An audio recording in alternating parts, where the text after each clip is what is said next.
तरिकाहरू अपनाएर एसे लेख्दा अझ सरल र बढी रोचक बनाउन सक्छौँ हामी एसेलाई भन्ने विषयबारे छलफल गर्छौँ।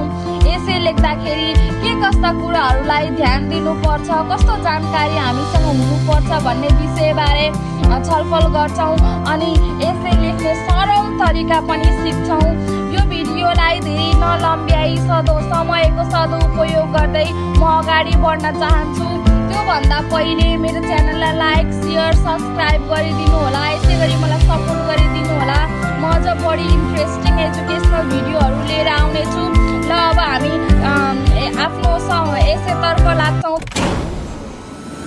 एसे लेख्दा सर्वप्रथम हामीलाई थाहा हुनुपर्ने कुरा भनेको शीर्षक। हामीले जुन शीर्षकमा एसे लेखिरहेको हुन्छौँ त्यो शीर्षकको बारेमा हामीसँग पुरा जानकारी हुनुपर्छ अनि मात्र हामी राम्रो एसे लेख्न सक्छौँ।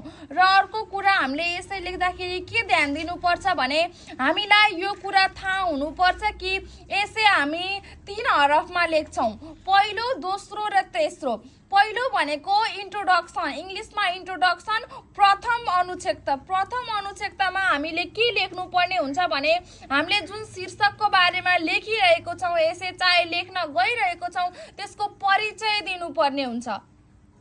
त्यसको परिचय हामीले खुलस्त रूपमा समेटेर लेख्नुपर्ने हुन्छ, खुलस्त गर्नुपर्ने हुन्छ।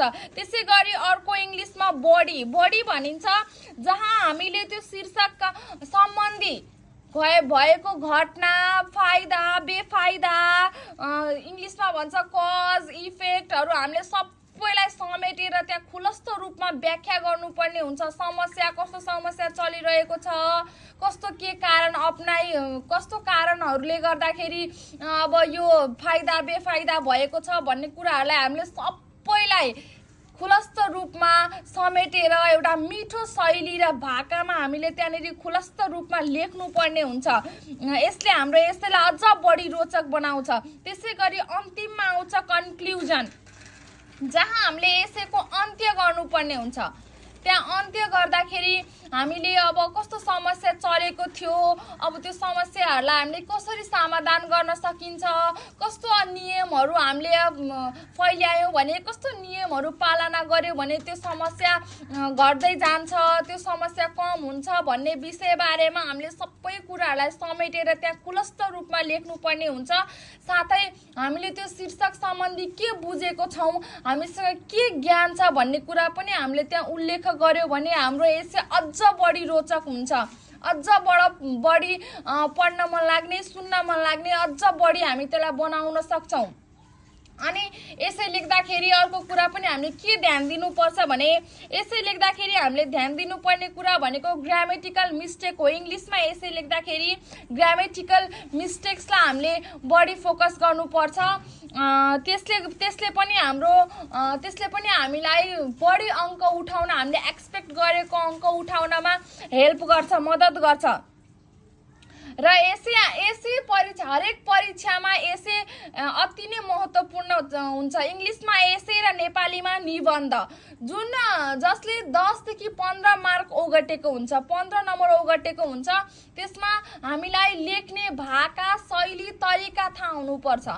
हामीले सोचेको, एक्सपेक्ट गरेको अङ्क नउठाउन सक्नुको कारणै त्यही हो कि हामीलाई लेख्ने शैली, भाका र नियमहरू थाहा छैन। त्यस कारणले गर्दा हामीले जति बढी पाना लेखे पनि, जति धेरै लेखे पनि हाम्रो अङ्क एकदम कम आउँछ। हामीले त्यो एसेलाई मिठो तरिका, मिठो भाका, शैली र त्यसको अर्थ बुझ्ने गरी खुलस्त रूपमा हामीले त्यसलाई व्याख्या गरेर एसे लेख्नुपर्छ। यसले गर्दा मात्र हामीले सरल एसे लेख्न सक्छौँ, सरल निबन्ध लेख्न सक्छौँ। यति भन्दै म धेरै समय नलम्ब्याई यो एसे सम्बन्धी छलफल यहीँ टुङ्ग्याउँछु र हामीले अझ बढी प्र्याक्टिस गर्नुपर्ने हुन्छ राम्रो र सरल एसे लेख्नको लागि। यति भन्दै म यहाँबाट बिदा हुन्छु। हस्त, धन्यवाद।